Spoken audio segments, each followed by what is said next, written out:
Hey, what's going on, guys? Xbox On Channel host Sega Forever here. Brand new podcast today. It is a podcast, so we'll be talking about everything pop culture. Hold on one second, guys. Let's make sure everything is up and running. I've already sent out. There we go. All right, I was even gonna mute that. Dude, what is up with this? Hold on, guys.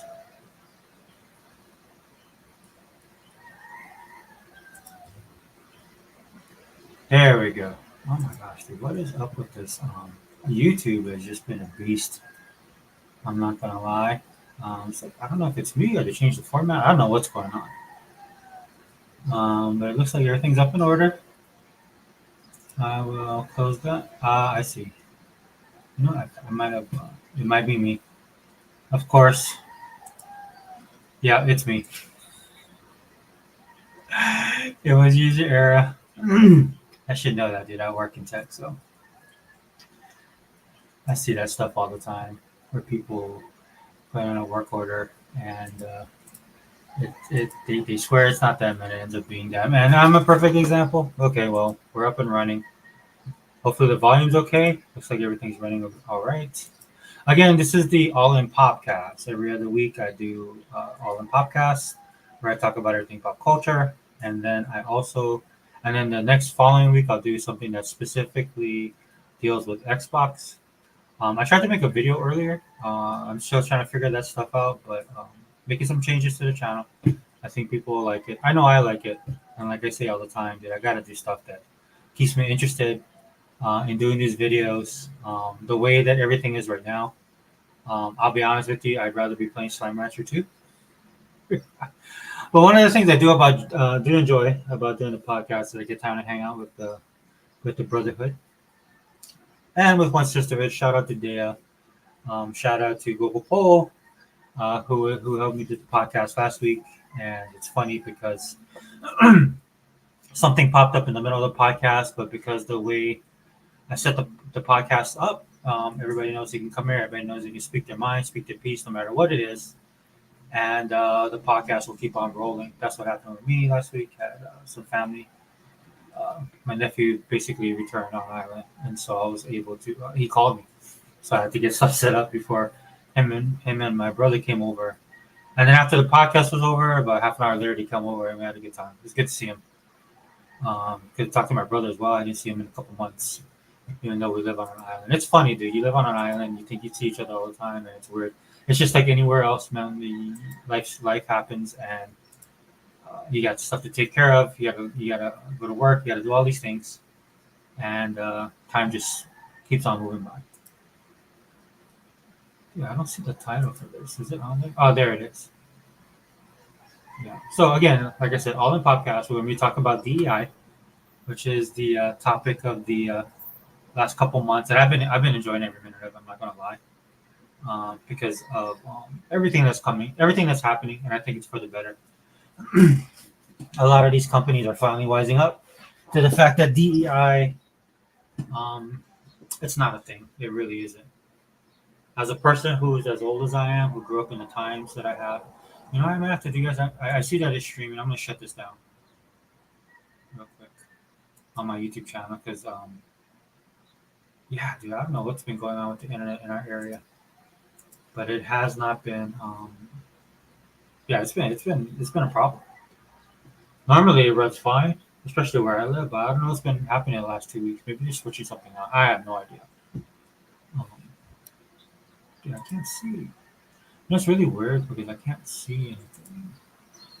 Should I go to a smaller? But anyway, I put the best signal up. We'll see who jumps in, who doesn't. If people come in and they want to jump in, that's fine. I will keep this one short today, or relatively short, because my daughter does have a appointment to go to, and so I got to take her. That's the great thing about weekends when you're a parent. You use weekend to catch up with all the stuff that you can't do during the week because you're so busy.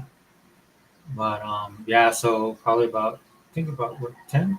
We're running for about an hour and a half, 2 hours possibly.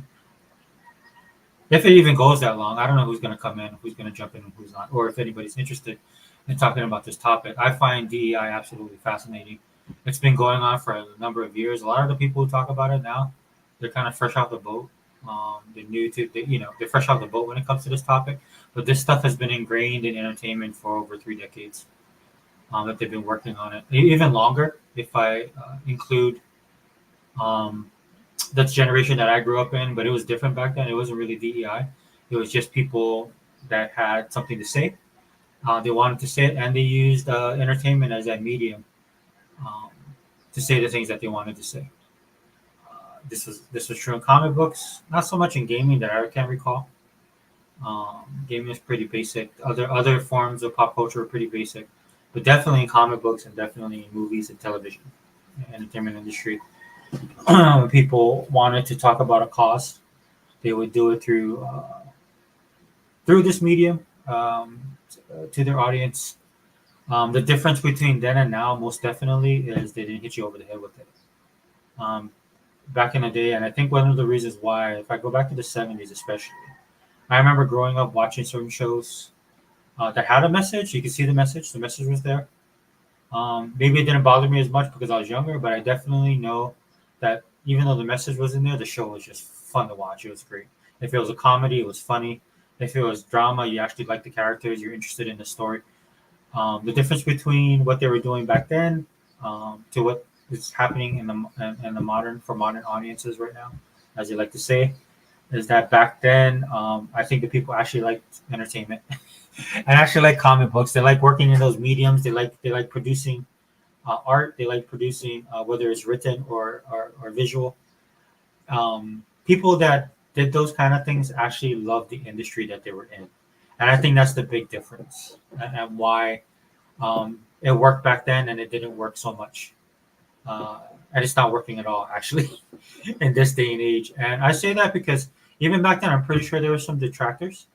In fact, there was a show called Archie Bunker, or All in the Family, and it had a character called Archie Bunker. And the interesting thing about it was Archie Bunker was kind of like that old guard. He was an old man. He was like the old guard, probably reminiscent of people from the 40s and 50s. A little bit over the top, as a little bit of satirized characterizations and stuff like that. And it was for that time. That character was for that time to speak to things that was happening culturally. Uh, it is the writer and the studio's way to get on their soapbox and kind of preach what they believe was going on in the culture at the time. And if you watched that show back then, you probably feel a little bit differently about what because you experienced it firsthand. And then fast forward to now, it's still a relevant character because regardless of it was speaking to the period of time that it was created in, and that the topics discussed. Fast forward to now, it still applies. It still applies to today. And a lot of people who wouldn't have thought to watch the show or would like the character of Archie Bunker find the character very refreshing. I mean, I remember watching All in the Family, and I look back at it now, and then in current times, I mean, Archie Bunker is basically my dad now, because my dad is older, opposed to when he was younger when the show was out. But he definitely is that character, which is funny to me, and that's how this stuff becomes timeless. Actually, right? These things become timeless because they're just well written, and even though they're written for the time, dude, the people who wrote that stuff actually knew they were producing a show. It was technically a comedy, so they knew they had to be funny. So they put those situations in there, and they made the characters endearing, regardless of how you felt about who the characters were or what they believed in. Right, the character you were endeared to the characters because at the end of the day, it was not only entertaining but it was well written. You know what I mean? And I think that's the problem with a lot of the current media that we're consuming now. This is why you have a lot of people, whether it's gaming, whether it's watching television or streaming now. A lot of people are going back to the stuff that they're more familiar with. Like myself, dude, I've been purchasing. I talked about this usually on the Xbox side of things. I let you guys know, I'll start doing this because I'm trying to work on the screen sharing stuff and trying to get the formatting down and stuff like that. Where I'll bring back my all in box. I want to start doing those videos again, where I kind of talk about like the way it's basically the way I consume my media on Xbox as an ecosystem and as a platform, and as an ecosystem, right? And as a service technically, right? The end for the service, and then I'll do these videos and I'll show you guys the things that I do to uh, like save money, right? Sales that they have, but in reference to what we're talking about today, a lot of the in the Microsoft Store, they've been selling season sets of TV television shows and at affordable prices, right? Like I'm not going to go out there and spend. Well, I can't say I won't. Like if it was probably Transformers UH 4K UHD, and then it was the Generation One all seasons, I might drop $100 on that, right? Just because of the quality and stuff like that. If they could find a way to stretch the screen, anyway, give it all the bells and whistles that everybody who's a collector and that love the series would do. There's very few. I'll put it this way: there's very few series that I would do that for. But when you look at the Microsoft Store, you don't have to worry about it. A lot of the stuff they sell, it's not as robust as it used to be, though it's still good. And then also you have to take into consideration that you're buying digital. That's another thing that I draw the line at, right, when I'm buying digital, because the digital, you don't technically own stuff that's digital. I'm not gonna go down that road. If Heba was here, I sent out an invitation, like I said, he could go down that road and explain it in more detail, and then he'll preach a sermon on it, because it is. I mean, look, it's warranted, because the future that we're moving into, man, a lot of this stuff, like with anything else, you can see the benefits of it, but you always got to be wary of the negatives. And one of the reasons you have to be that way is because of people and the way this industry runs stuff, man. And I can't fault people for being that way. And in fact, that's why I like listening to Hebot, man, because it's a good reminder of some of the things that you got to look at and be wary of when it comes to going all digital.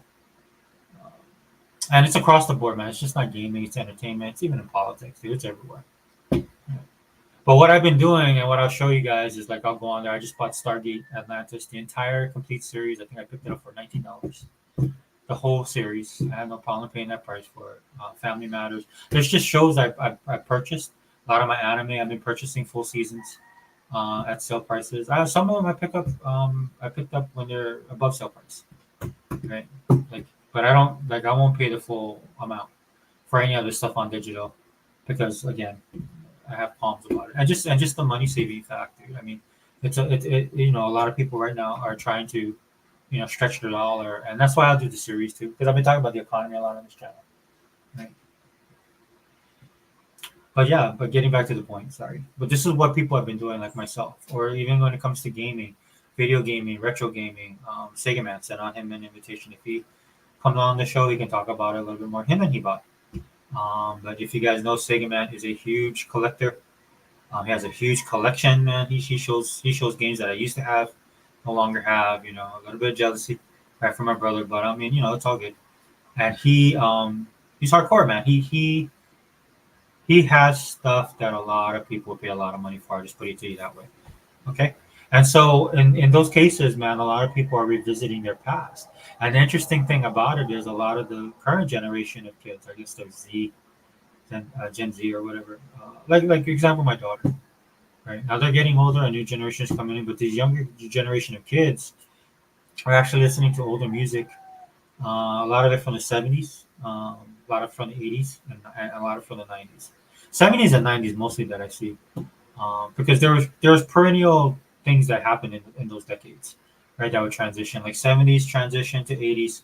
'80s was the build, like, blew up off of that, and then it kind of rehashed itself into the '90s, and then in the late 2000s or early 2000s that blew up into something else. Things happen in cycles, if you guys noticed, right? And so a lot of these guys are listening. You see kids walking around now with like Pink Floyd shirts, and I'm looking at these kids and I'm like, well, how are you, like 10, 12? Like, so some of it could be faddish, man, but when you see people, when I go to the local, there's a store that still sells albums or vinyl. Sorry. Oh, they still sell vinyl. And you see kids in there, like young kids, right? And they're talking about it, dude. It reminded me when I collected comic books, man. I went backwards. I told you guys this story many times. When I collected comic books, I went backwards. I actually started off with the current comics that I was in, uh, maybe 5 years back. And then all of a sudden, dude, I went down this rabbit hole because the way comic books work, they always introduce these characters back into the mainstream of the current title runs that you could be reading, and they'll reintroduce the characters or they'll tell a backstory and stuff like that. Then you see the character like, oh, that character looked pretty cool. Then I would go back and look, and I was just like, dude, the character from the '70s actually had a different look and a different vibe. It was a different time in comic books, that's for sure. And so I went back and I started collecting and reading, and then you go to a comic book store and you talk to people and stuff like that. Man, good times. Did I miss those days? Because the focus again, all the focus on this stuff was on the actual culture of comic books, or culture of television, or culture of movies, all of that stuff, right? You had a lot of people that was just in it to participate in it, that they loved it. They could talk knowledgeably about stuff. This is why I hang out with guys like Hebot and Sega Man, because they can talk for hours about this stuff. Sega Man doesn't talk because he's not as vocal on the podcast. I know I'm not. I'm the same way. But in just talking offline with Sega Man, he knows the stuff, right? And so this is the stuff that I miss, and these are the things that you can quantify when you talk about popular culture. Again, whether it's music, movies, television, comics, collectibles, video games, all of that stuff, dude. These are the things that you can't. These are the intangibles that you can't quantify, and why so many studios fail nowadays. Right? I need to bring up Disney in this, right? Talked about Disney ad nauseum on this channel for good reason. I'm a huge Disney fan, and it saddens me to see how bad they are right now. I mean, they're horrible, right? And there's no light at the end of the tunnel, man. I think this is it. I think they're done. At the end of the day, they're done. I mean, they won't totally go away, dude. But this whole thing that they're doing, everybody sees it. Everybody's been talking about it for years. I've seen it for over a decade.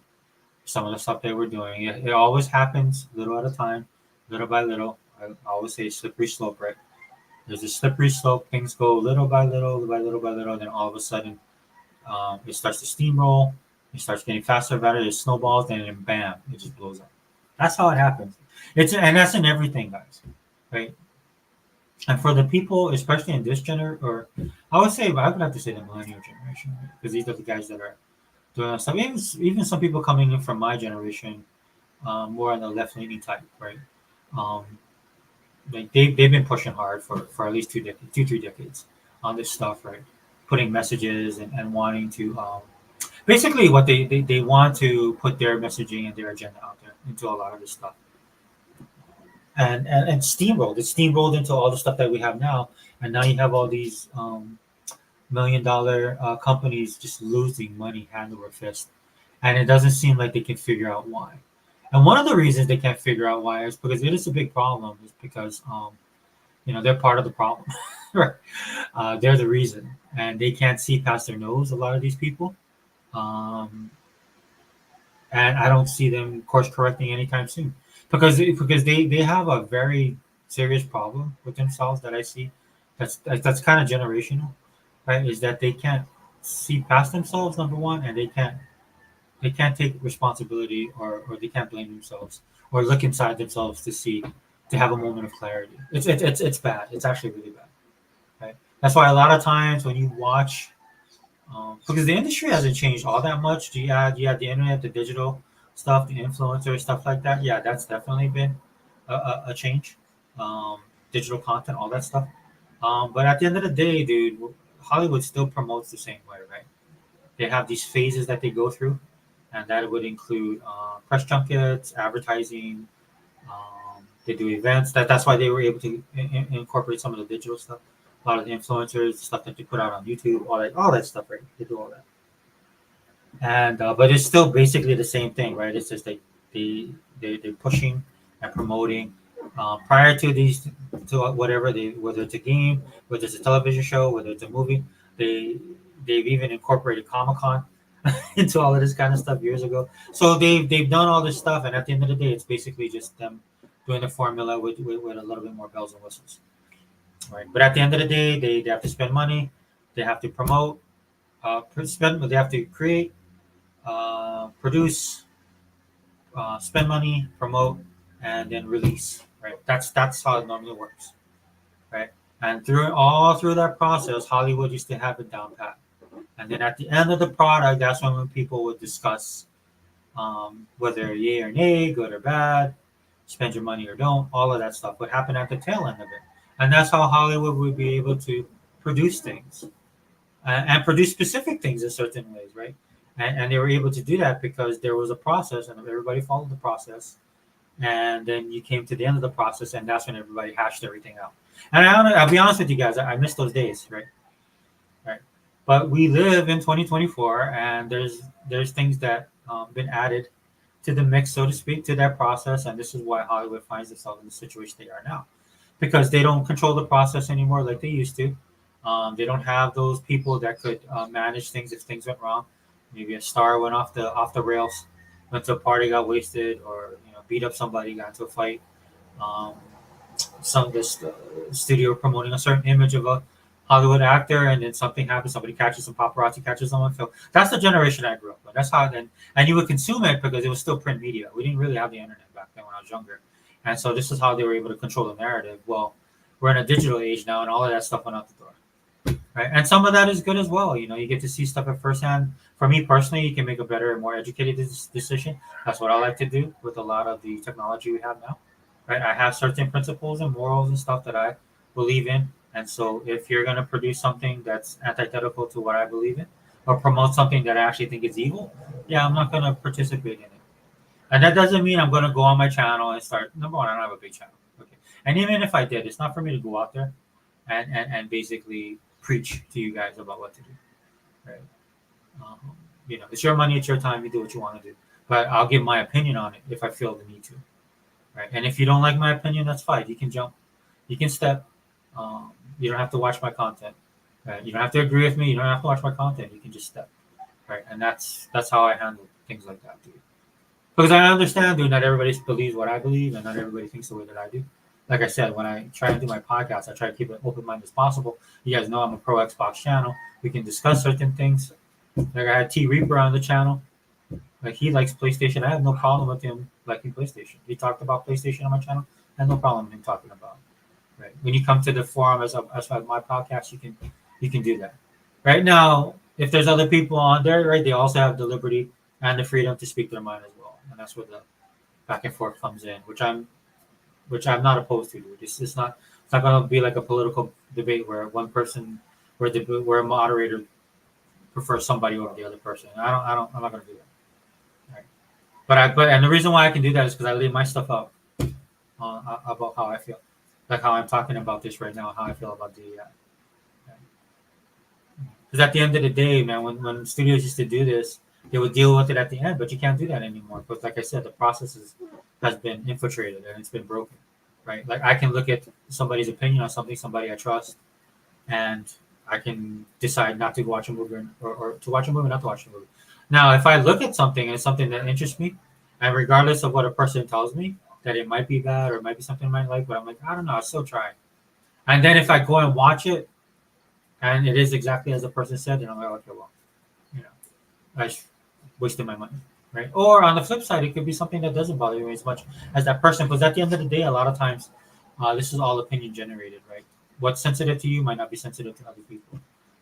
Like for me, the reason why I don't get myself in trouble or feel like I waste my money a lot of times because everything to me is principle driven, right? So when I look at something and I know I'm not gonna like it, or even if I have an inkling that there's a lot of stuff about it I like, but maybe I might like this one thing, then I won't like I don't. I'll just wait. I'll just wait to watch it, right? Whether it goes on streaming or maybe I'll pop over in my the Microsoft Store and it's on sale for $4.99. I've done that a couple times with movies, and when I've done that, man, there's the movies I'm like, okay, well. I can see what the guy was trying to get at. I don't think he succeeded at it. A little bit heavy-handed, but they had this actor I was interested in. That's probably one of the reasons why I probably watched the show. They didn't like the messaging of the movie, or the TV show, but the acting was great. Like a lot of the stuff that's the thing that saddens me about Disney, and what's going on with Disney is that I want to participate in it because they have a lot of great actors doing their content now. Something that was unknown back in the day. And I'm talking specifically about Disney Star Wars and Disney Marvel, man. They're pulling like some top ranked actors, some up and coming actors. There's a lot of people from South Korea that are coming over doing content for Disney. that I would love to watch their content because I like them as actors because I watched their content in South Korea.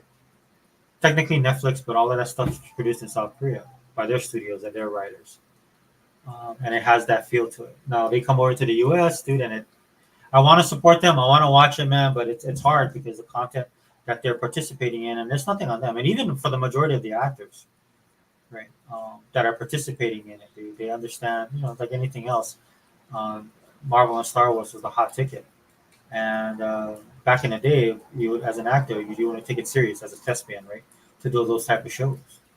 But they had gotten so big, so popular, the money was there, everything was hidden for Marvel so hard that it made it okay for people to participate. In fact, they're pulling a lot of A-listers to star in their movies. Right. Unfortunately, somewhere along the way after Phase Three, Marvel lost their way. Man, Star Wars never really had their way. I mean, they did a couple things that were cool, but they were lost from the jump, right? And that's because of who's in charge of the studio over there, which is still in charge, which blows my mind. But on the Marvel front, dude, they pulled some big names, but after Phase Three, they lost sight of what made them great in Phases One, Two, and Three. With Phases 4, 5, and I guess we're going into 6 now. I don't even know right now. But with the stuff that made them great in those first 3 phases, they never carried it over, which is sad because they had everything that should have made Phases 4, 5, and 6 bigger than Phases 1, 2, and 3. They had respect, they had money, they had power and influence, and they were pulling top list actors and actresses to be in their shows and movies. And they just pissed it all away. It just blows my mind, dude. I mean, years from now, dude, if you went to college and you wanted, like my daughter right now is taking classes and it's dealing around movie and TV industry and stuff like that. It's funny, like somebody will do a case study on this and they'll come to the conclusions like, how did they piss this all away? How did they ruin this, man? They had the golden goose and they just basically killed it on their own, dude. It wasn't the media, and that's the funny thing about it, man. Marvel struggled in the beginning. Yeah, Iron Man was a success, but it was a success in the stuff that people thought it was going to fail, and then it made them money, but it shouldn't have, right? And even up until the first Avengers movie, right? Then you could see that this is something more, and you could tell too because Hollywood was getting nervous because if you guys remember, Hollywood hated these movies. They still kind of do, but then Hollywood is no position to talk, man. I don't know if you guys been keeping up with all the stuff going on in the news with P Diddy, man, but I should I should have just named this podcast Death Watch. It is a pop culture podcast, guys, so I will be all over the place. But they should have just called this thing. I should have called this podcast Death Watch because if you see everything that's coming with P Diddy, I don't really keep up with P Diddy all that stuff. Um, but the politics and the media show business, all of the stuff happening around that, it looks to be huge. And so this could be the death of Hollywood as we know it. Right? And isn't that the way, dude? I've had it my whole life, dude. Yeah, I'm a Christian, guys. My whole life, dude. I've always had people tell me, "Well, did you see what happened to this pastor? Did you see what happened to this preacher? Did you see what happened to this televangelist?" And rightfully so. Right? I'm not defending them. You fall, you fall. Um, but in the cases of like how this country's kind of moved away from the church, especially from the organizations, from the standards, societal standards when it came to religion specifically. Um, Religion, not faith, guys, just religion. It's funny for me, like being on this earth for as long as I have, to see how it was done because it needed to be right. You have to hold people people in trusted positions, people in positions of authority. You have to hold them responsible. I make no qualms about that. At the end of the day, it's about principle and righteousness, and that's why you do it. But if we're being honest, a lot of people had a little bit of haterism, and they love to see these people fall, and they relished in it. I have to be careful with this because I just did a petty podcast. You guys know I can be petty. I'm very cognizant of that. I try and watch it. It's hard, right? But people reveled in it, right? And instead of making the world a better place like they thought they would, all that happened is religion got replaced by another religion. So technically, and again, why am I talking about this? Because I'm drawing it back into DEI, right? And because that's what it's basically. But DEI is nothing. Look, dude, as a person of faith, I can tell you, man, game recognized game. Dude, DEI is nothing more than another another philosophy another strategy, another business proposal, and most definitely another religion, dude. It has the people who promote it. It has their believers. They have their prophets. They have their people that go out and spread it. Right? It's all there, dude. It has that same formula, and that's why I say religion, right? Um, but when a lot of these guys fell, man, people held them accountable, and that's basically what's happening now with a lot of these people. So that's the interesting thing with the whole Diddy stuff is because a lot of these guys they virtue signal all the time, telling you how you should live your life, telling you what you do is wrong, telling you what to believe in, telling you what not to believe in, um, telling you what your opinion should be, not listening to your opinions, not taking you seriously, and that's what happened with Disney as well. Disney did the same thing, right, with a lot of their stuff, right? They're coming out with this product, which is totally different from the stuff they're producing, the stuff that their fans like. And I've had my problems with Marvel fans, dude, because I'm old school Marvel, and I've been having to deal with like the new school Marvel for the longest time, right? So I've had my issues with these guys, dude. First and foremost, but at the end of the day, right? They're their own type of Marvel fans, right? Just like I'm a Steeler fan. The newer generation of Steeler fans, a little bit different. They're different from when I was growing up as a Steeler fan.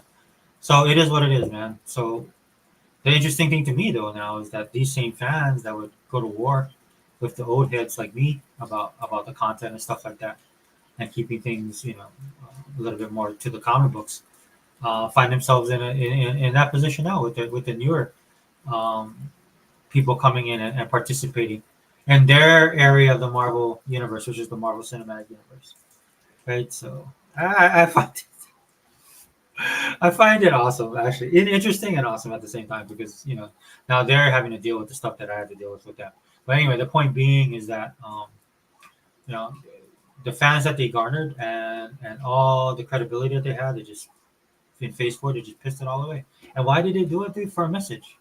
At the end of the day, they did it for a message. That's what it all boils down to, right? Is agenda and is an agenda-driven message, and that's what DEI is. And I knew that from the jump. Right? It was nothing about diversity, diversity and only as a placeholder. Equity, no such thing as equity, guys. You don't want equity, um, uh, or not equity, but no diversity, equality. Right? There's no equality, guys. Dude. I'll put it to this way. I'll just simplify it for you. If you play video games and you want equality, then everybody should have a PlayStation. Right? I tell you guys why I don't have a PlayStation. Like if you want a PlayStation, you spend your money right equal, like equal parts, equal across the board. You can't do that, especially in this country, dude. This country is just too individualistic, right? Right. And that's the main problem for DEI, dude. You can't pigeonhole people in this U.S.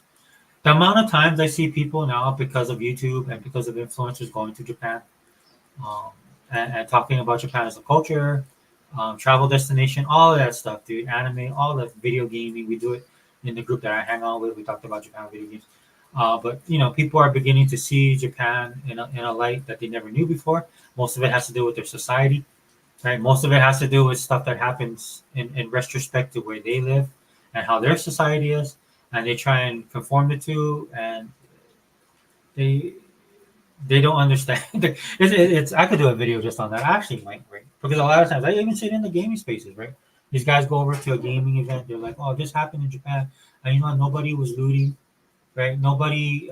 You can, I left my laptop in the Starbucks. I went back to get it. I knew it was gone. Hopefully somebody grabbed it and turned it in, and then he went there and the laptop was there. Or somebody went to the front desk. They lost something and somebody turned it in for them, right? That type of stuff. Yeah, that stuff is cool, right? We all understand that. Right? And then when you look at what we do here, like you do that in certain parts of the country here, dude, that thing's gone. You never see it again, right? It's a different type of society. But the one thing people don't talk about when they say that is how did they get that way? How is Japan like that, dude? And it's in their culture. It's in their societal norms now. It's all of that stuff, dude. It's this society that they built over there that a lot of people here, especially these people on the videos that talk about how great it would be if we were more like Japan. A lot of you guys would not be able to function in that system at all. Point period. Point blank. Right? Because there's one thing that those videos don't talk about, dude, is you got to sacrifice a lot of your individualism. to live in a society like that. Not to mention the simple fact that unlike America, Japan is homogenous, right? 99.9% Japanese, straight up, right? So a lot of the stuff that are cultural norms for them will be hard for anybody in this country. Dude, you can go like when I was stationed in California, right? You could live in Oakland, right? And there's different parts of Oakland, right? So you have East Oakland where my base was, which was really bad, right, real ghetto. And then you just go across the bridge or the underground tunnel and you're in Alameda, totally different area. That's how different we would fluctuate. And then, well, I don't know how it is now. This is when I was back in the day. And then you have like the Oakland Hills. Then you have, which is totally different from like downtown and the area I was, East Oakland, right?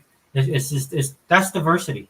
This diversity they talk about, that's true diversity right there. That's how diversity is. And you can't pigeonhole that kind of stuff, dude. There's stuff that you can do within diversity to try and make things better, right? To try and get everybody on the same page, right? To make the world a better place. But again, the problem with that again, right, is then you run into equity where you can't do that because you're gonna have to give something of yourself to make these kind of things happen. Right? This stuff is just not you're gonna have to sacrifice. Right. That's and I think that's what sets a lot of this current generation because they like to throw back and talk about how they're like the generation of the 50s or the 60s fighting against the power and the man and all that stuff, right? And when you look at them, it's nothing like that at all, right? Because at least back then, man, the people actually did stuff, right? I worked with this dude, man. He was a cool guy.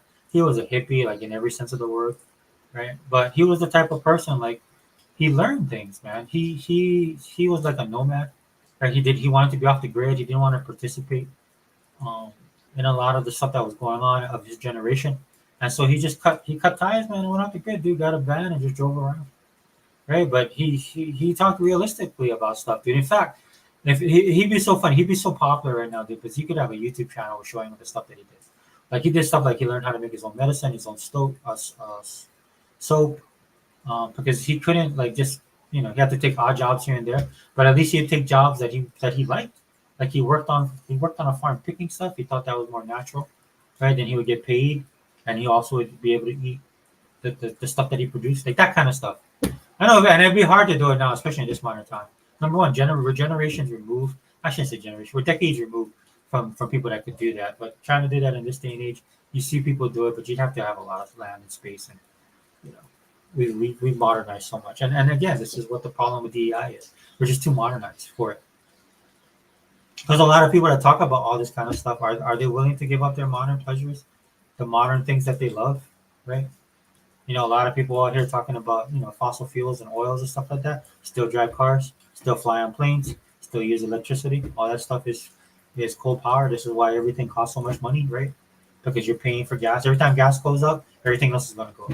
It amazes me how many people don't understand that about how this stuff works. And it's through that kind of ignorance. And I don't mean that in trying to insulting way, guys. I just use it in the textbook term, right? It is what you see in DEI. Diversity is all the diversity higher stuff, dude. It's all facade, right? Because at the end of the day, when you're working, I don't care who you are or what job you're in, dude. If you're working with somebody at McDonald's, dude, and they can't run a fryer, dude, that makes it hard for everybody.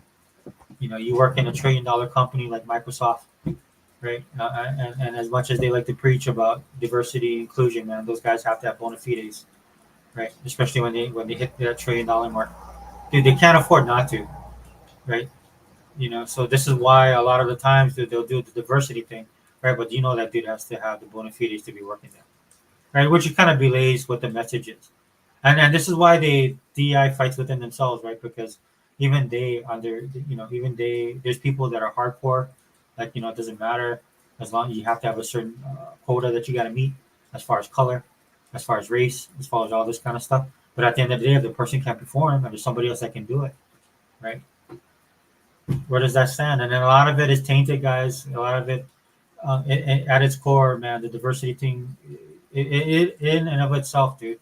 What I like to call, like, the totem pole effect, right? It's just some are put on a higher pedestal than others. So this is why you have affirmative action, right? Why that became a big deal politically with affirmative action, right? Because some minority groups were just getting priority over other groups, and it was based off of, the way I look at things analytically, dude, faulty information. That's just my personal opinion from what I've seen. Okay. And then you do the equity thing, dude. Again, things can't be equal across the board, dude. Who you don't want that, dude. Life would be boring if it was like that, dude. You wanna be able, like I said earlier, man. I'm doing some new stuff with my channel because it's getting stale for me, right? In fact, again, I would rather just be playing Slime Rancher right now, or the hundred of million games that released in Game Pass. Right? I do want to speak my piece, speak my mind. If any other dudes drop in, that's fine. But it is what it is, right? So, you know, if you're looking for equity, right, and then that streamlines into inclusion, right? And trust me, man, dude, if you're involved in the console war, dude, you're not gonna include everybody. That's just the reality of it, dude. All of this stuff. It sounds great on paper when they do it, and then one leads into the other, which is another warning sign. That's another red flag, right? Diversity to equity to inclusion. That whole words, the whole flow of that, dude, just breathes like already. When I saw that, red flags popped up for me, man. And then of course they attack a lot of the stuff, which is good for you, whether it's in your career, whether it's in your life, meritocracy, right? Foundational, foundational stuff, um, principles, right? Reality, biology, right? All of this stuff. The thing is that things need to be foundational, and there needs to be a base, so that you can do the things that you want to do, right? Whether you want to progress professionally, whether you want to progress creatively, is something that I've been talking with my daughter about, right? Because she's going to college, taking these courses. The one thing I don't want her to fall into when she's doing these kind of things is um, all of this stuff doesn't make you more creative. Being stable makes you more creative, right? When you have a standard, and you see that a lot again, going back to the shows of the 60s and 70s. Even though you look at those shows now, and if you didn't experience those shows in real time, they're pushing against a lot of stuff. They're pushing against the standards and the norms and the foundations. And in doing so, they created some of probably the best content that you'll ever have. Something that the people nowadays can't do it because it's not real. The people doing stuff right now, a lot of the stuff in entertainment, and this is why it's hard for a lot of people in Hollywood, a lot of writers, a lot of producers, a lot of directors, a lot of people that are in the offices in Hollywood, is because they have a certain political bent and they have a certain political ideology. And because of that, and because of those things, dude, they can't produce quality content. They can't be the Hollywood that made Hollywood what it is now.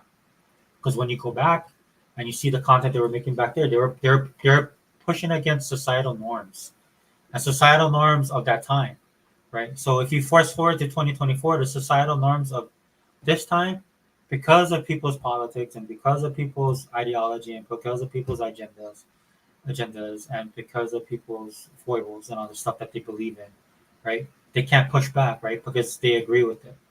And so when you can't push back against it because it goes against your ethic, regardless of if it goes against you making great content or making the content like they opine for those days, right? When they had that type of influence. But in order to have that type of influence, they gotta check themselves. They gotta check their egos. They gotta check their politics, right? They gotta check their belief systems, right? And that's hard. And that's the interesting thing about the way Hollywood and entertainment was back then, because the people that are running Hollywood now were of the generation of people um, that were pushing against the societal norms. So societal norms of then they're pushing up against, and then that transition into a new generation of people that grew up on that stuff, and then they're in Hollywood and making all these decisions, making all this, doing all this stuff now, right? But then the societal norms have shifted, and they've shifted against. So they become the establishment. A lot of these people, all these guys that grew up as hippies and all these DEI, all these people, right? They've been raised in this generation. Now they've hit a wall because they've become that establishment. They've become the norm. So what you got to do to fight against the norm in the traditional style that entertainment has is you have to become the counterculture, right? You have to become the counterculture, and it's hard for them to do that because they can't do it because number one they refuse to do it because of their own biases, their own egos, and they just can't recognize the truth of stuff, right? Because the way things were back in the past, that they've transitioned over all these decades, right, has become the thing that the people hated when it first started off. They become what they hated. This industry has become what they hated, the things that they preach about, right? And going back, especially during the '90s, right, when you have a lot of televangelists that were on television talking about God and the Bible, talking about morals and principles, and they would get a big following, and they would start making money, and they would get influenced by the world, and then they would fall, right? And then boom, one after another after another. That's where Hollywood is right now. Hollywood is like that televangelist, and the televangelist kingdom that he's built.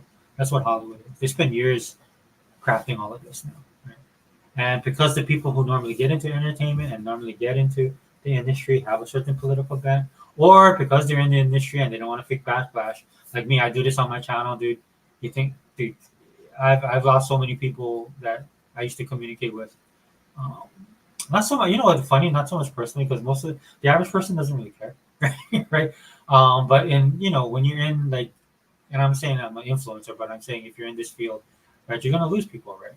And then people are gonna get mad at you, and people are gonna hate you, right? And people are gonna distance themselves, and that's fine with me, dude. I don't care. Right? It is what it is, dude. I'll speak my truth. I'll speak truth to power, dude. All this stuff that I'm talking about, dude. This is why a lot of this stuff is happening. And either you got to deal with it, or you don't. And I'm cool, man. Because at least on the flip side, dude, people just bounce. So I'm cool with that. That's what I do. If you start talking to me about something and I don't really, I'm like, okay, I'm out. But at the end of the day, man, this is why um, basically every medium cannot produce stuff. Gaming is that last bastion of hope right now, right? And it's funny because Hiba talks about this as well. So I know too bad he's not here. We could talk about it. But gaming is that last bastion of hope, dude. Comic books are gone. They've been gone for decades now. This is why sometimes when people try to talk to me about the comic stuff, current things, I can't talk about it. That's why I don't really focus on it as much, even though I am a comic book guy, right? I'm not gonna talk about something I'm not knowledgeable about. Number one, number two, something I absolutely don't care about. If comic books died tomorrow, I won't care. I had my time with it. I enjoyed it, dude. I don't think they'll ever be able to replicate that again. I see people trying. Shout out to those guys. Um, and I mean, if they're able to do something and they're able to turn it around, that would be awesome. Then maybe I might get back into it. But as it is, if it died tomorrow, I wouldn't care, right? Because it's been on life support. Well, actually, it's been dead for decades. Like I said, it was in life support in the 2000s, if I'm being honest. And then what would happen is the same thing you see with gaming now, right? There'd be these little patches that you could put yourself in and enjoy comic books. You could just find your little niche, find your little crack in the side in the wall, just kind of fit yourself in there and enjoy the content that was coming out, the runs that the people were doing until that would get destroyed and you have to find something else. It was actually kind of cool, if I'm being honest. And it's kind of like that's how I got into the indie scene when it comes to comic books, because that's the only place you could go for all the stuff that people was doing that was weird and out there. They were breeding a lot of the great stories and characters of that time, dude. And because they were in mainstream, they didn't get to shine, which is unfortunate, man. There's a lot of talented artists that got passed on the wayside, man. It's something that I try and uh, instill upon my kid who's doing this right now. We're getting into it, but it was a good time, dude. I mean, there's always been a time, man, when I was growing up where you could find some place and find some refuge, seek a little bit of solace, dude. Again, this is escapism, 100% pure, adulterated, uncut. Especially for a person like me who does a lot of this stuff just to get away from the stuff of the real world, because I do take things seriously, specific things, and that's why it doesn't really evade a lot. This is why, like, I have had people ask me, "Well, you should do a thing on politics," and I was like, "Well, I don't want to," because I deal with it in real time. So why would I? That's one of the reasons that kept me from doing this. I'll mention stuff in this podcast, but at the end of the day, dude, this is the focus on the things that I like doing. It's basically my lifestyle now. Like I said, it was a hobby. It's something I grew up doing. Something you had fun doing and stuff like that. But it had a big impact on me. So I gave up the fact of trying to outgrow it. There's times in my life where I was like, this is why I would sell some of my stuff sometimes. I was like, I gotta get beyond this stuff. And then I just realized about 10, what is it, 15 years ago, I was like, dude, I'm doing it wrong, dude. This is a lifestyle thing for me. I just incorporate it into the person that I am. If you follow me on X, dude, I'm all over the place, dude. People think I'm crazy. I post all kind of stuff, dude. It'll be Xbox one minute, it'll be like a Bible verse. Another minute, it'll be like some retro. I was posting retro toys on there, dude. So this one channel I follow, man, he started posting the old toy commercials for toys like Mask. and visionaries. And then I'll throw up like WNBA, man, Caitlin Clark blowing it up, dude. They finally announced what the playoffs are going to be starting this Sunday. Thankfully, the Heat they pulled Connecticut. I believe that's Connecticut. Alyssa Thompson, right? Connecticut. The only people I didn't want them to pull. I mean, it's gonna look, dude. I'm not saying because I posted some stuff on there. People was like, "Oh, dude, you just think they're gonna roll over?" But I'm like, that's not what I'm saying, dude. Right? I mean, they're hot right now. They're on fire.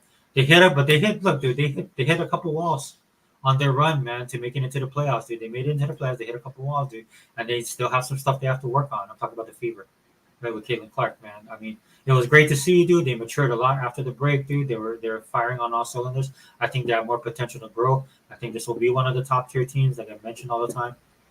Not just the drama that goes around in the WNBA. But as you can see, man, these guys ran into like roadblocks in Minnesota, and then even with the Vegas, man, Vegas showed up, and again, consistency with a lot of these teams is a problem.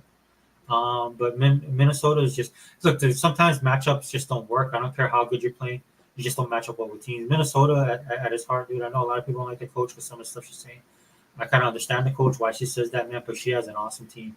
She has a great group of players, man. None of these players are going to get the shine that Caitlin does for various reasons. And but that doesn't mean they're bad players, man. It's just, dude. There's a reason why, like again, when you watch some YouTube people, they might not even know what they're talking about, but you just like their content, maybe their personality, the way they present things, the professionalism of their page. There's no formula on why people like certain things and why people don't, or like other people don't. Right? Like I could break it down. Look in Minnesota. Look, these people will not be. These girls are not the type of girls that would be marketable in certain that would be marketable in certain markets. They're not a certain way, but I can tell you what they can do. Dude. They're a solid team. They're very consistent for the most part.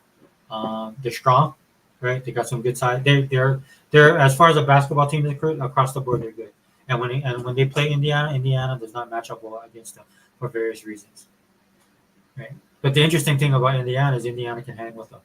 Minnesota, for some reason, should be blowing them out of the water, but they can't. And I think that's another personal contention for the coach at Minnesota. But she sees it on paper, but it doesn't translate well in the game. Again, what a lot of the stuff we talk about on this channel, a lot of stuff looks good on paper. A lot of this stuff doesn't translate well when it comes to markets and gaming and trying to gauge the culture across any genre. Again, it's hard. It's difficult. Okay, so it is what it is, man. So for yeah, that's. I mean, dude, I'm welcoming it. That's the DI. You see it. I think people are going a little bit ham on it, dude. But it is what it is, dude. I'm not gonna hate.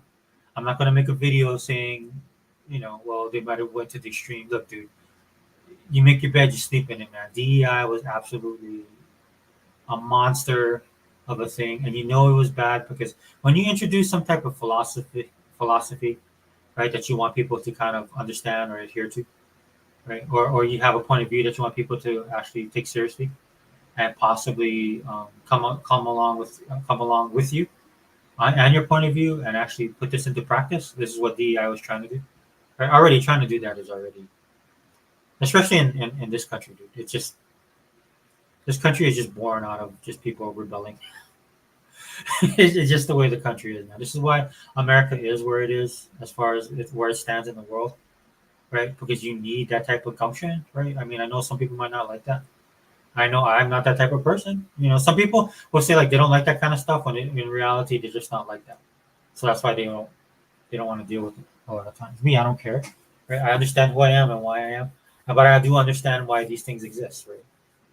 And whenever you want somebody to understand you, understand. I don't want to use the word agenda, but understand your point of view, your perspectives, and possibly participate in it, dude. You can't hammer them over the head, and that's the main problem with DEI from the jump, dude.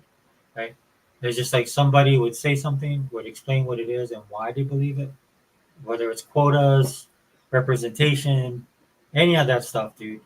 Um, a lot of this stuff, and this is the problem too. A lot of this stuff is something that's discussed in like classrooms, think tanks, discussion groups, online forums, right? And class studies.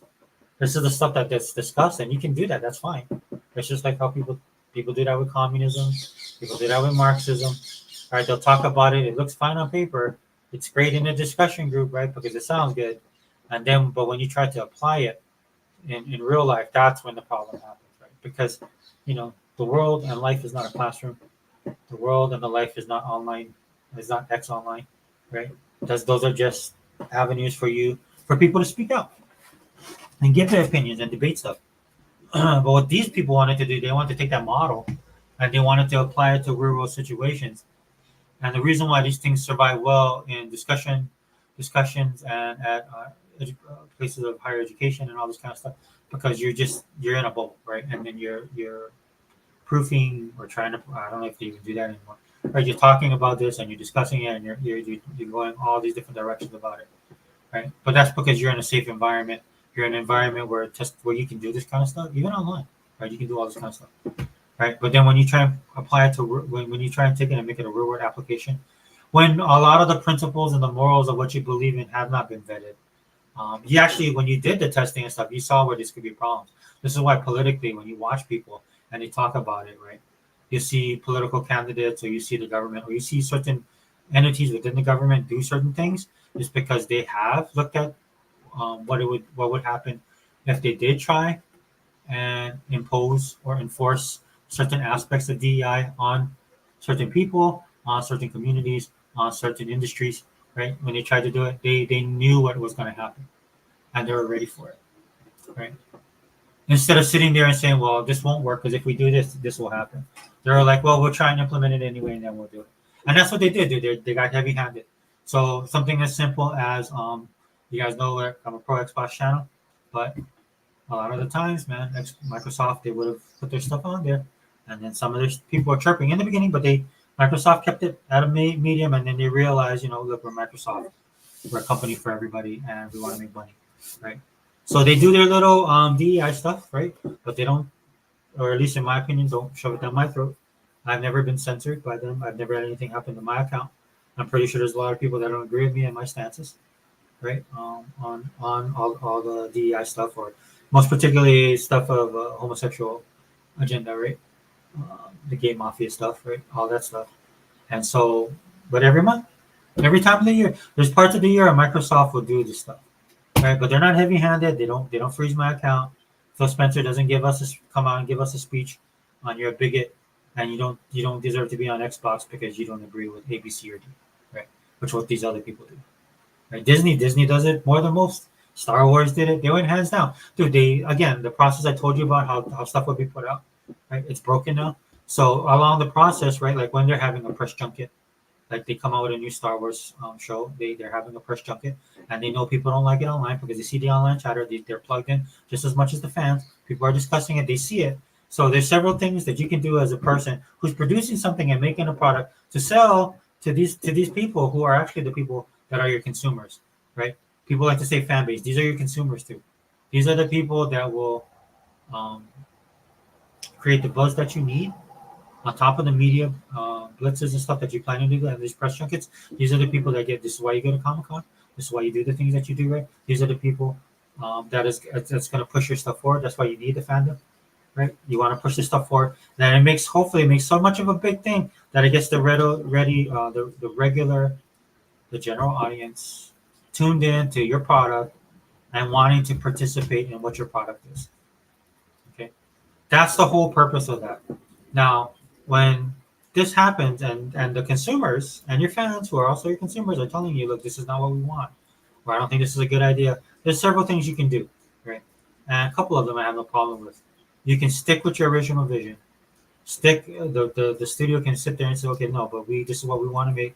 This is our vision. This is what we want to do. This is why we got the director. This is why we got the producer. We got it, and this is why we're pushing it forward. Okay, because this is what we want to do. All right, no harm, no foul for me personally, right? I mean, people are still gonna complain and stuff like that. And as the person making the product, you should let them. Remember the old adage: "Customers always right." Understandably, most of the time they're wrong, but the adage doesn't. It's not really about right or wrong, dude. It's about at the end of the day putting yourself in a state as a person creating something, that putting it out there, it'll be in your best interest to be amicable when you do this kind of stuff, right? So, right, the process is not like they can't control it, is a better way of putting it. and then people telling them stuff comes out. You already lost the majority of the people that were telling you. The fan base is about 75% won't go watch it. Then the 25% is a mix of people that will give you a chance, but the majority of people, like because these are the people I watch that are going to watch it so that they can come back and talk about it on their channels. That's what it boils down to. That's who you're getting. Then you're getting the general audience that you can't count on to show up or not. Maybe like like a bolt of lightning strikes, right? Maybe something that, and then it becomes like Barbie was a huge thing. Well, I can't use Barbie. Barbie's a big brand. But maybe something might happen, something in the ether that maybe people pick up on it, then they go and then boom, right? Instant, you got to win it. But that never really, that rarely happens. In fact, it almost never happens, if I'm being honest. Right?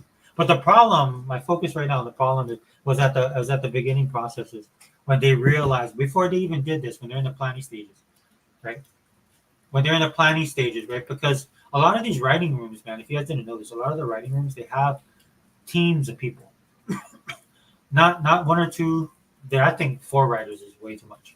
4 or 5 writers way too much. Maybe 1 or 2, 3 at the most writers, right? And to me, it's just the write, write, read, and rewrite, right? That's the way I look at it, right? So you need that. That's why I go with 3 people because you need somebody in that room when you have an idea and then that can look at it and say, oh, how about we try this, or I don't think that's going to work, or did you know about this, right? To help fill it out because sometimes you can't see every single thing. But now they have teams of people doing this thing. It's like the way they produce songs, man. Like, the amount of producers on songs and the amount of writers on songs, it's nuts, right? And so it loses some. A lot of stuff gets lost in the mix, dude. It's the same thing about buying a cookie in a package or just going somewhere to a local restaurant that's known for making the best oatmeal cookies, right? It's in the making. It's in the mix, right? And so for a lot of these guys, man, they clamp onto this stuff so hard that when people complain about it, people who know the material, people who are the actual fans, people that just won't go watch your movie, dude, they're gonna promote your movie because they loved it so much, and they're gonna buy all your stuff. This is why you can walk into GameStop and there's merch for a lot of these shows that are not selling, dude. Or you go to like some discount stores. I know a lot of them are closing now, right? But you go to a discount store and you see like thousands of this stuff on sale. There's probably landfills. You know what we should do, man? We could save landfills by just shipping all that stuff to Singapore. Singapore had these heat furnaces that they produce energy from, and that's all they did. They just burn stuff constantly. That's how bad it is, dude. This merch is so bad that dude. I grew up in a time where everybody talked about how bad ET was, and the rumor was that there was a landfill where they put all these cartridges in. It was such a big failure, right? And now and that was just one. Now this is happening in Hollywood 24/7, nonstop. That's why these guys are losing billions of dollars, dude. How this thing hasn't collapsed, especially in this economy yet. I mean, I understand Disney, just like with other things out there. This is how strong Disney's brand is. The same thing with Sony. They just have a strong brand recognition that keeps them going. But at some point in time, it's going to collapse. And I'm waiting for it, dude. A lot of these people jumped on this bandwagon. And another reason why I don't feel sympathy for these guys, and it's not just not feeling sympathy just because I revel in their pain, right? It's because it's just how you learn as well. That's how I learned when I was growing up, dude. You just messed up. You were stupid. You did something. You got hurt. You lost money. Something happened, and then you learned, and you knew better not to do it again. Okay, that's what these guys need to learn. They need this. They need this. They need this ultimate failure, right? And look, dude, I'm not gonna lie, dude. There's people taking there's casualties of war in every single thing. I don't think it's. I think it's mitigated though in this case. That's why I don't care as much, right? Of course, some places are gonna suffer, right? But then you built this because what happened is this has been going on. I'm telling you, man, this has been going on for decades, not just now. It's recently come into the news over the last couple of years, right? Because they've gone hand fisted. A lot of this had to do.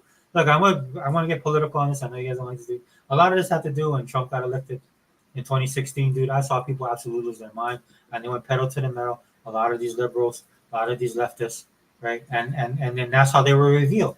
This is how you got to know who these people were, and the positions they held, right? Positions of power they held, or the positions of influences they held. Because once Trump got into office in 2016, these people lost their mind, and then they all came out, and all their true colors showed. Right? If you guys don't want to argue the point with me, COVID, right? Masking, forced injections, right? All of this stuff, dude. All of this stuff came to light. Right now, tech industry falling up. I mean, not falling apart. But tech industry in bad straits. Never experienced this before, right? Because they always had the money on lockdown. Not so much anymore, right? A lot of this stems from this kind of thinking. Just being honest. So I don't. It doesn't bother me that there are going to be people. There are games that are suffering from that. There's what's it called? Dustborn. That's the name of the game? That's a game. I look at that game, dude. I might actually buy it and play it just to see how bad the DEI is according to the game. Because when I look at that game, they do a lot of stuff in the game that I would love. Like I talk about Yakuza all the time. Not everybody likes Yakuza, but there's just stuff that Yakuza does that's weird and quirky that I like. It's one of the reasons I keep on going back to Borderlands, even though the shooter aspect of it gets on my nerves sometimes. Right? And the layout of the game, the actual design, game design, sometimes it takes me off. But I keep on going back because there's enough positive in there for me to keep going back. I'm gonna actually take a chance on Dustborn. This is gonna be a big get for me to see how woke this thing is, right? Because I see a lot of creativity.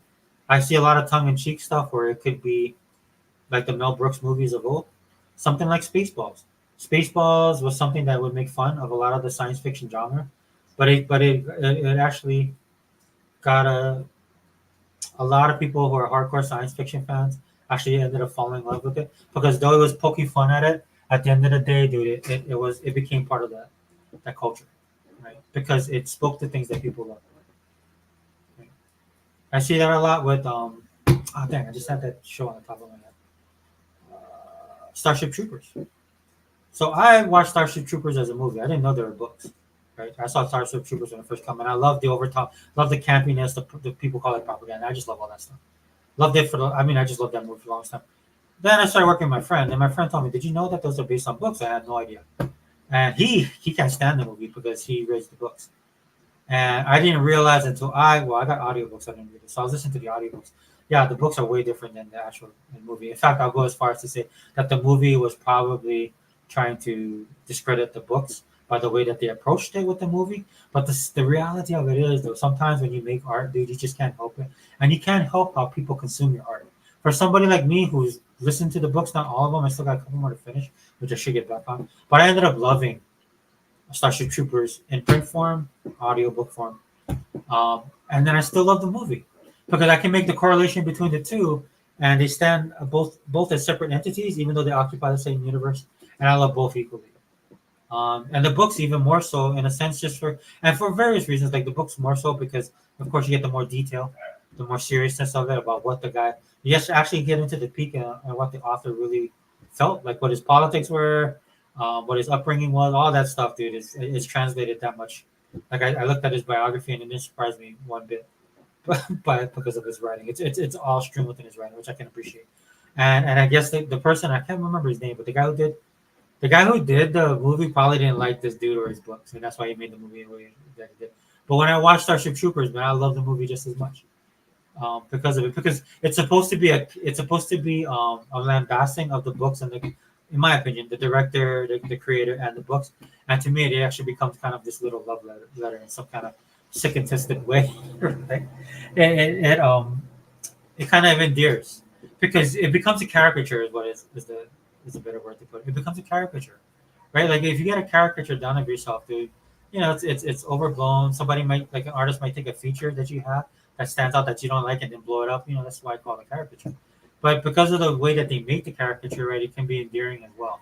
That picture, though, it can point out a foible of yours or a flaw. It can become endearing as well. And that's one thing I loved about Starship Troopers, the movie, over the audio, the books, the actual works.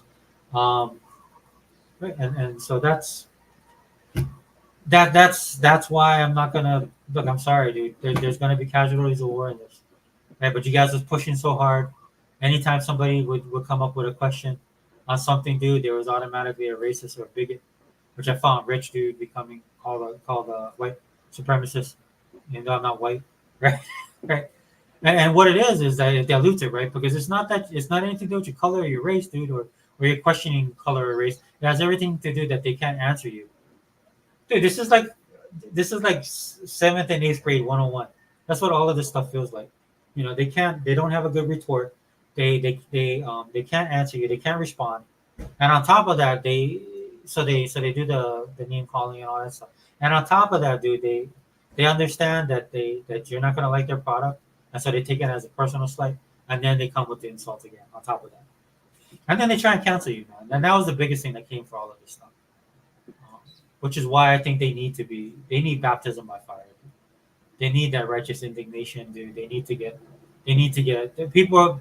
Things are gonna die, and people are gonna people. Things are gonna have to die. Things are gonna die, and things are gonna fail, and it needs to, just so that we don't revisit this, so that this thing finally dies, and so that we don't go back in time, so that we're not. This is not just lingering on. We'll probably have a revision 30 years from now, where somebody else tries this, and they're smarter than everybody else. That they're the smartest people in the room, right? And then they might revisit it. But what I want for my generation, or for me and for my kids, is just want it to die, right? Because it kills and destroys everything. That's what's been happening. Again, bringing up Marvel, dude. They had it all. They had it all, and they pissed it all away, man, because of this stuff, right? And sometimes this is an indication when things like this happen. It's a greater indication of something that's really wrong in society, especially in our society right now, the society of the West, right? Because these kind of things come up because people are bored. People have too much time on their hands. People have too much time on their hands. People are too comfortable, right? People are living a good life, which is great, right? You like that, right? But again, everything's cyclical, right? And when people have too much time on their hands and people are too comfortable, when people want to matter, right? This is how these things happen. And it's amazing to me because people want to matter so much, dude. This generation of people, man, they just can't, dude. It's sad. It is totally biblical. Lovers of themselves, prideful, lovers of themselves, prideful, disrespectful, all of that stuff, dude. The generation now that we're living in, and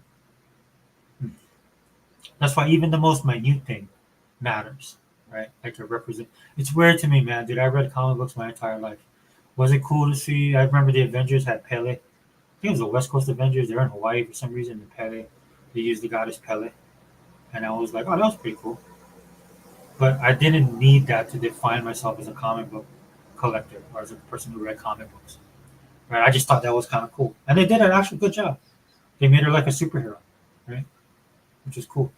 One or two issues. That's all. But that's all it took. That's all I needed, man. I didn't need to see myself in every page and every character, every day, every hour, every minute, every second. In fact, one of the reasons why most people read comic books, if we're being honest, was to get away from your life. Right?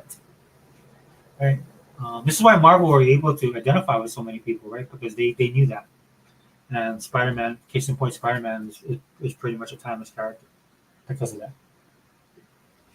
Right? He wasn't the best looking. He wasn't the most popular. He had real world problems, and you could fit yourself into that. But then what would happen is he became Spider-Man. He became Spider-Man. So you could put yourself in his shoes, right? Because you didn't look at him as some white kid from Brooklyn, right? Oh wait, where's he from? Brooklyn or Queens? I can't remember. I'm so old. But you didn't look at him from like he's some white dude from New York, right? You just looked at him as a as a nerd, man, a dude that had real life problems. And then when he got bit by a spider, and he put on that spider suit, man, you were like, dude, that'd be cool if that would happen to me, right? Then that's how a lot of this stuff is done. That's this is a lot of entertainment is a lot of these things are people experience it through that type of perspective, right? And which is again why this stuff is all failing because they're trying to flip that. Dude, again, foundational stuff, dude. Right? And foundational is important, man, because it breeds creativity. I told you guys, man. I told my daughter this. I told both my son and my daughter. I went to this convention, and I told the story before. I'll tell it again real quick.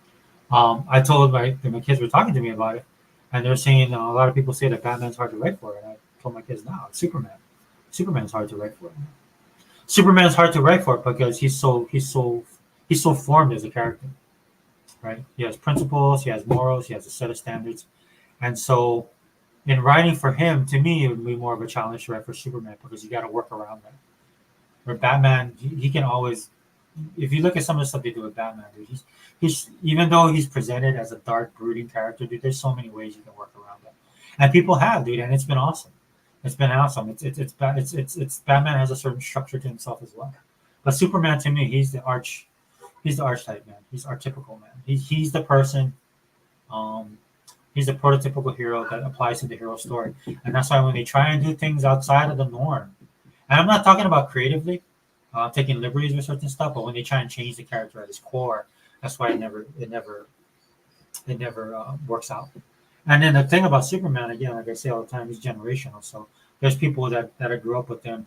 Superman was different for people back in the 50s and 60s and 70s, you know, than they are to this modern day.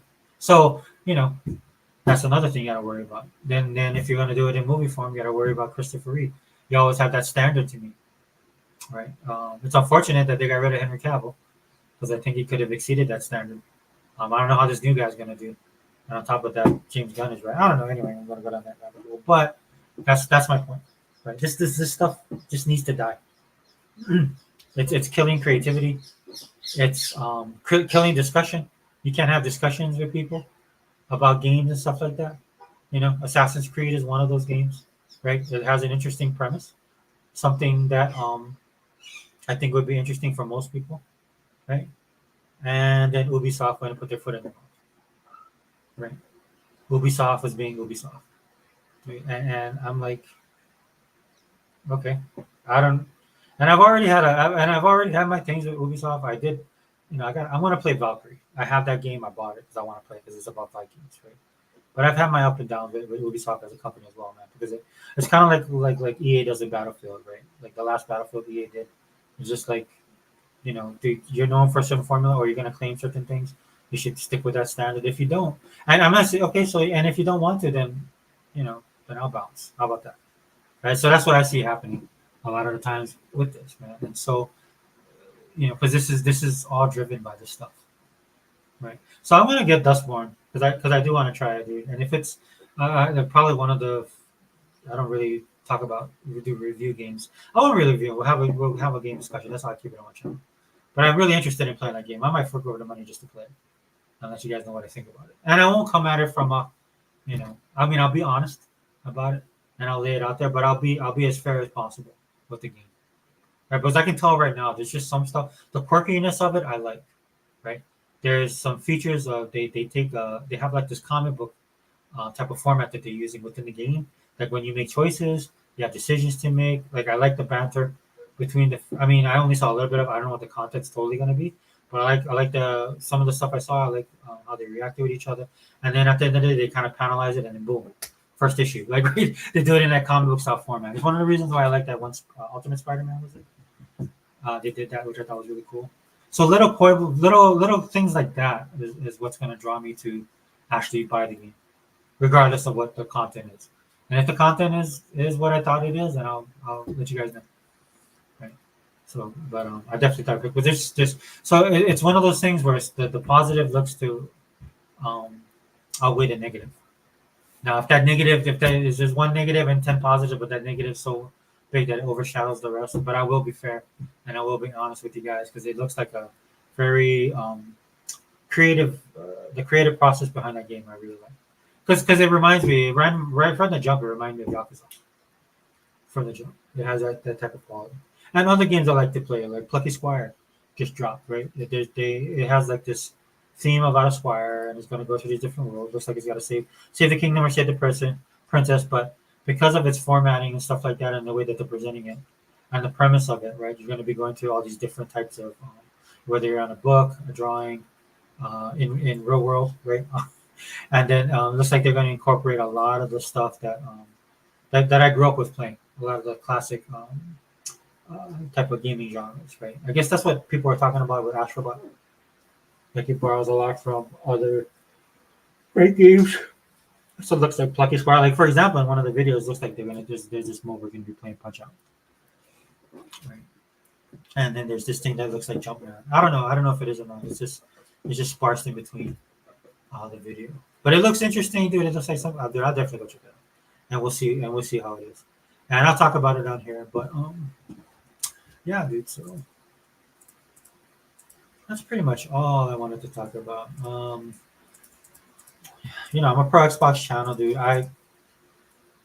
I don't keep up with PlayStation 5, but I do know that they're having some. I know they're having problems over at Sony, man. And one of the reasons I know is because all the everything that's going on with Xbox right now.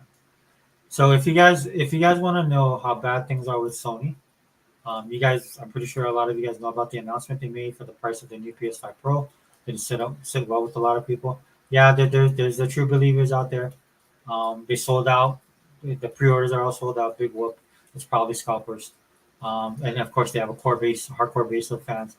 Dude, it's not. Hey, what's up, Tool Man, brother? Just preaching into the void, brother. Thanks for being here, man.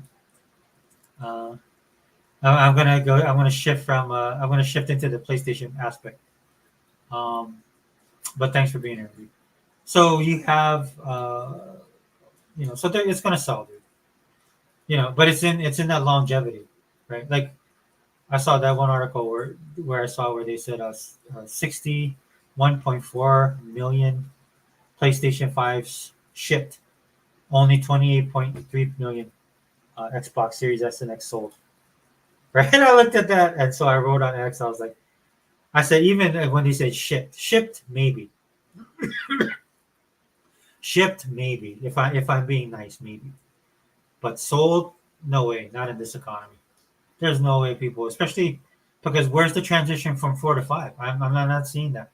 Right? There's these things that normally happen in console gaming, on the console market. If you're a gamer that console games like I do, that there's these traditional shifts and stuff like that that's just not happening, and it has not, and it's not within the purview of the economy.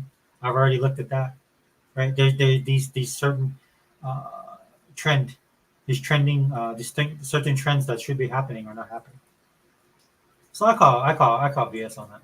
I don't think they. I think possibly they could have shipped that. They could be fudging those numbers. I definitely don't think they sold that at all. They're probably barely above Xbox because Sony's the more expensive. They're the more expensive, not just in consoles, but in games as well. That absolutely makes no sense. And if their fan base and market were big enough, then Square Enix wouldn't be leaving them. All these people are going to go multi-plat. I mean, which is what you should be doing if you want to make the most money. Circumstances aside, dude, like I told you guys earlier in the video, I don't bemoan me to be a person that if you're going to take the bag, fine. You made your choice, right? The only thing I'll be pissed off at you later is if you bring it over, you decide to bring it over an Xbox, and then you get mad that nobody bought it, right? And I'm like, dude, you set that standard from the jump, right? You said it was on PlayStation. Now you change your mind, you put it on Xbox, but things have changed from then. Now. And it's not a fan thing, dude. It's just like, dude, it's a business thing. This is something you got to keep in mind, right? I'm pretty sure Square Enix is looking at that now. It's like they could have had a bigger market overall, especially with the industry being the way it is now, man. Those AAA bangers, that was all just smoke and mirrors, man. I'm telling you guys that for years. That stuff was all BS, man, because it never added up. And now and because Sony did that, but they got caught in their lie, thanks to a little purchase of AKB, and now they're hurting, dude, and it's all blew up in their face, dude. They're getting exposed. Sony's like P Diddy right now. They're getting exposed, and there's more to come, right? Because they've been lying about this for the longest time, and people bought it, and people promoted the lie. Both their nutjob fan base, people that just hate Xbox, and the gaming media, and other people as well. Dude, the other console guys participated in it as well. It's always fun to kick Xbox because they were down, right? But they ain't laughing anymore, is they? Especially when Microsoft showed up and like, hey, look, dude, it's like the son's getting the beat down, and the dad shows up, and it's like, nah, we're done with this. And that's how you guys should look at this whole stuff. That when you hear in the media that they're in trouble, that Microsoft doesn't like this. What you have with Microsoft and Xbox is the dad is there now. They showed up, and they're gonna give the son the support, right? And they support the son 100%. But just like if like my dad, I'm a dad with my son, and my son makes decisions and stuff like that, but I'll check on him. I called him the other day. I was like, hey, what's going on? I haven't seen you in a couple of days. I know you've been busy. Right? I know you got college, but what's up? How's your classes? You have money? Were you able to change your schedule? Right? Don't look at it like Satya's breathing down their neck, dude. That's not their MO, dude. That's not how Microsoft runs their corporation. Why would they do that to Xbox? What they're doing is they're doing what they do with every other team that they have, right? And that's what it is, dude. Right? And it's just like I just explained to you, like I'm checking on my son, dude. I'm not there to give him a hard time. Just want to make sure he's okay. That's what Microsoft does with Xbox. It's like, hey, look, Phil, you think we're gonna make this, or you think that's gonna happen? What are we doing? And tough choices have to be made, like with my son. Some tough choices have to be made.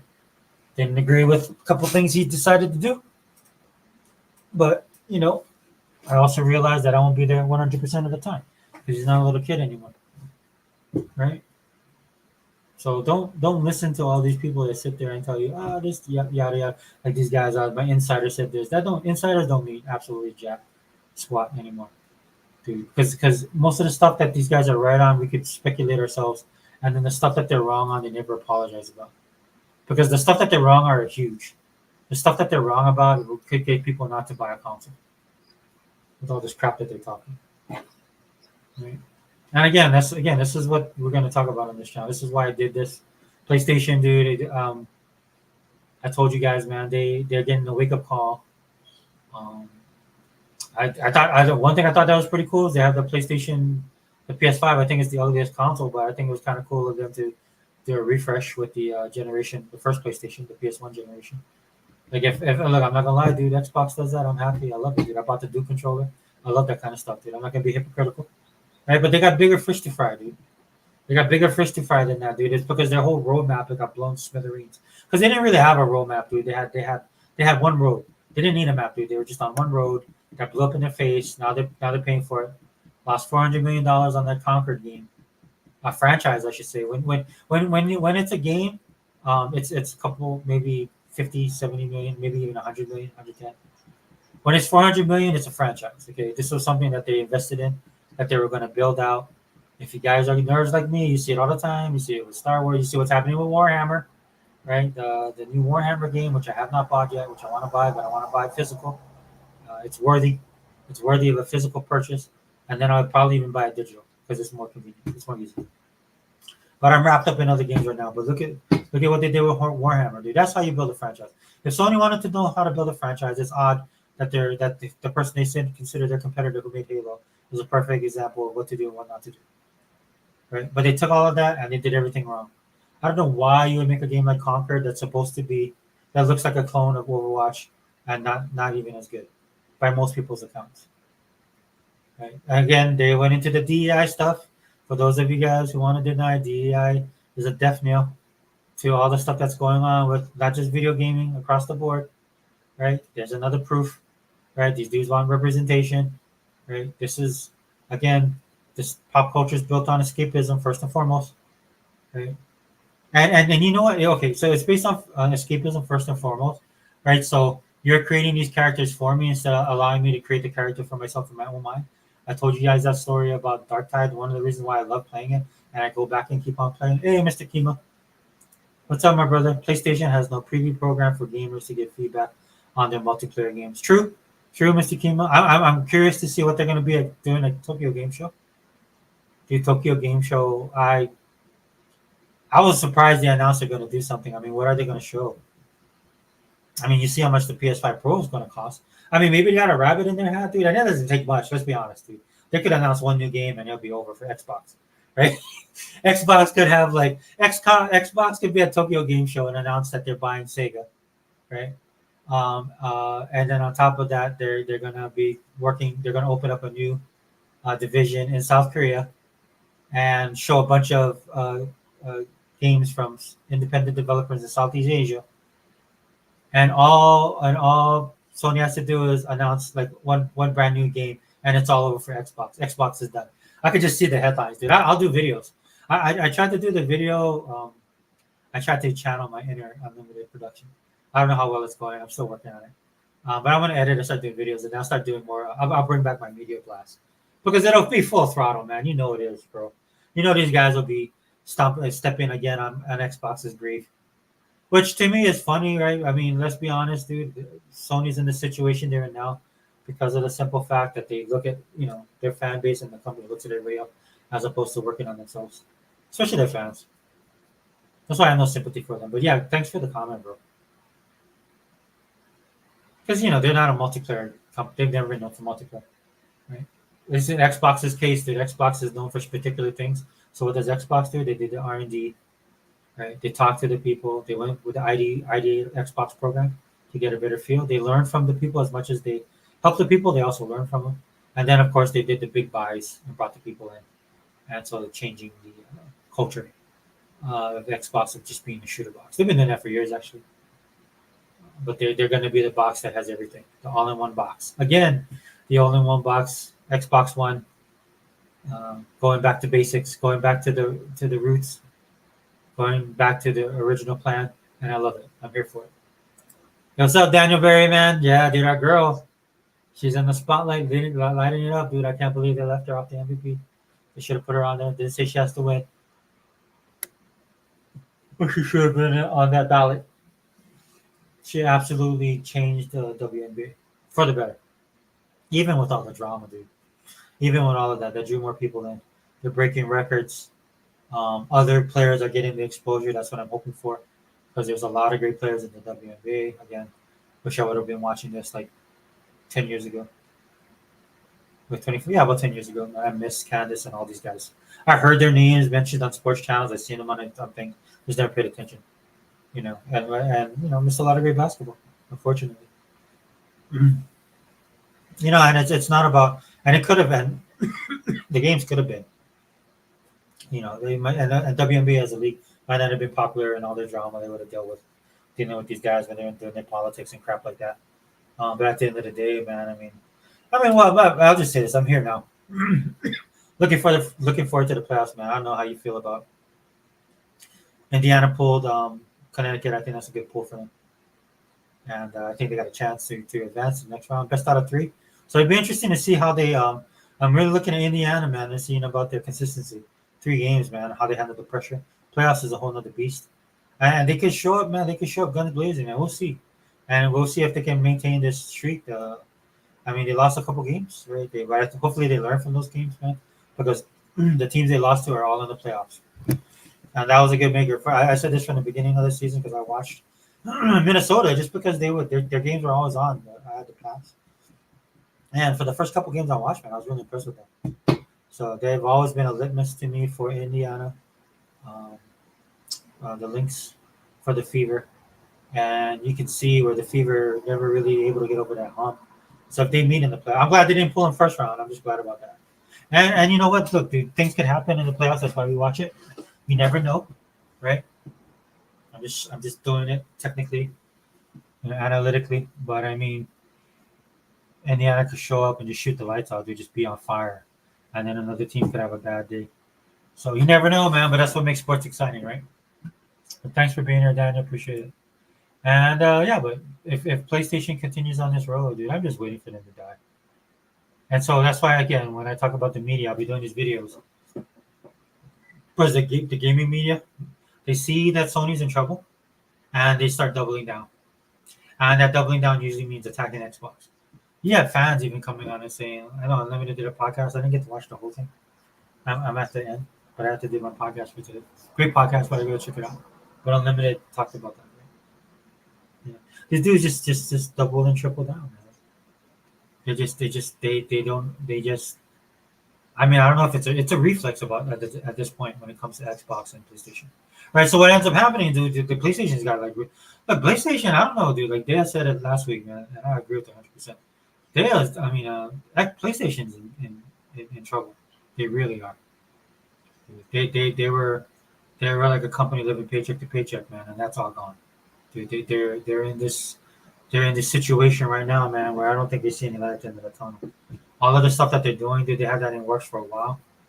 But to the point where they can't pull it out. It'll be interesting to see the Tokyo Game Show, what they show up, just for informational purposes, man. I don't know what they're going to show. I'm surprised they're going back to Japan, man. The cost of Japan is going to be astronomical, and their economy is absolutely in the dumpster right now. So we'll see, man. I like Xbox. I like Xbox chances, dude. I'm glad they're course correcting as well. If you see some of the people that the 650 people that was let go, man, they were in certain areas and departments. And Microsoft has been trimming the fat and getting back to, and a lot of people won't talk about it in detail because it goes against their credence and their creed, right, about how they want the company to be run. But that's not reality, especially in this economy, right? A lot of these guys are going to have to bite the bullet. A lot of them have no choice. And then a lot of people, a lot of these companies are also, their eyes are getting open to all this stuff, dude. Because like to my point I was gonna say earlier, dude, like you can do all the DEI stuff and it's successful, carry on, but it's not. Right? A lot of the people pushing this stuff that were agenda driven and they promoted it to the company and presented it in a way that the company could benefit. And of course nobody wants to be a bigot, right? Nobody wants to be a racist, nobody wants to be the bad guy. Right? So they pushed on there and they moved forward. And then they also thought that this was something that was in tune with the younger generation and what they're finding out. Even though there are some people in tune with it, it's no more no different than when I was growing up. And I remember Two Live Crew's album got banned, and a lot of people were coming up for it and don't even like the music, but they were just like, no, that's wrong, right? Freedom of speech, all that stuff, right? Um, I remember those times, dude. It's not it's not an uncommon. It's a generational thing, right? So all the people that are experiencing this now were the people that are doing this to 2000s for whatever reasons, and when I was back in the 80s and 90s for our reasons, and the 60s and 70s for their reasons, and the 40s and 50s for whatever reason, right? It's something of the younger generation that's kind of caked in, right? Right? It's that angst that every generation, young generation experiences. But how does that translate to dollars? How does that translate to engagement? That's why Satya, with a grin and with tongue in cheek, said 500 million active users, monthly active users, right? So that's what they're gauging, right? Because they're actually getting, and that metric is not just a metric, man. They're profiting off of that. That's what all these companies are doing. That's why they're drawing back from DI because they're realizing that it's all a pipe dream. And some of them begrudgingly, man. Some of these guys believe in this stuff, dude. Some of these managers, you see, so CEO comes in of a place like what is it? What's like farm barnyard supplier or some place like that. Who, let's be honest, man. When you look at a business like that, you know who their clientele is. You pretty much know what their politics is, what's their racial backup is. You know who they're probably going to vote for in November. Right? It's that simple, right? You say something like that.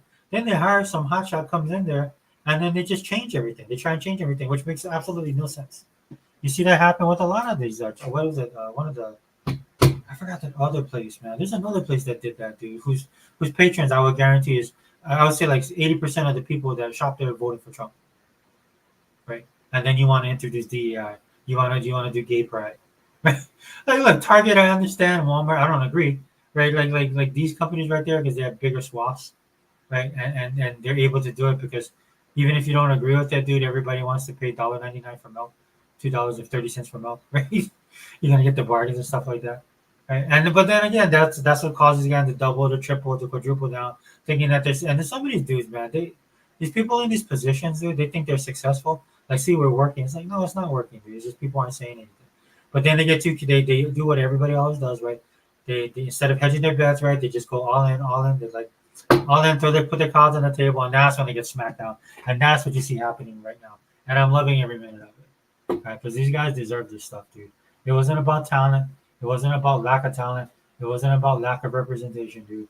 It was like it's just that you guys have too much time on your hands, right? You guys want to feel important, right? You guys don't want to deal with the real issue when it comes to these kind of things, because in the real issue, right, it takes a little bit of brain power, right? It takes a part of you sacrificing a part of yourself for it, right? Right, to compromise. Right? None of you guys want to do that kind of stuff. That's why you guys always come in heavy-handed. Then you just start calling people's names. Then you try to get people canceled. And then now that it's happening to you, even though I don't agree with people being canceled, you make your bed, you sleep in it. And that's how I'm going to end this podcast right there. It is what it is, guys. Thank you guys for coming in. Daniel, man, appreciate it. Mr. Kima, thank you as well, bro. I always love your stuff on X, bro. I was trying to share it, man. I know my X profile is all over the place, but I mean, you always bring the truth. Two man, dude, thanks for stopping in, brother. I really appreciate it. Sorry we didn't get the crew in, man. I'll probably start doing the podcast on Saturdays. I know everybody's busy too, but I'm not opposed to doing this. And so what I'll do is I'll start bringing some articles and stuff. I just got to figure out this the YouTube stuff to get it rolling. Anyway, you'll see it when it happens. You'll see it. All right. So Xbox All In channel, man, and to those of you guys who watch this later, man, and comment if you want to, man. I'm pretty sure a lot of people don't agree with some of the stuff I said on my podcast, or half of the stuff, or maybe not all of the stuff. But you feel free to comment, dude. And I'm doing that right now. I'm on Instagram. The Instagram, I never really get political, right? But one of the people I follow, they had this incident in South Korea where they had a gay pride flag. the people in that society of that they said to take it down. Yeah, thanks, Tom, man, brother. Really appreciate it. So they told the people to take it down. Societal pressure again for those of you guys who want us to be like Japan and South Korea. That's why a lot of you guys wouldn't make it because they actually have societal pressure and they have shaming, right? Family is important. What your family thinks, dude. They think marriage is important. You just can't marry anybody, and a lot of it has to do with outside of the race.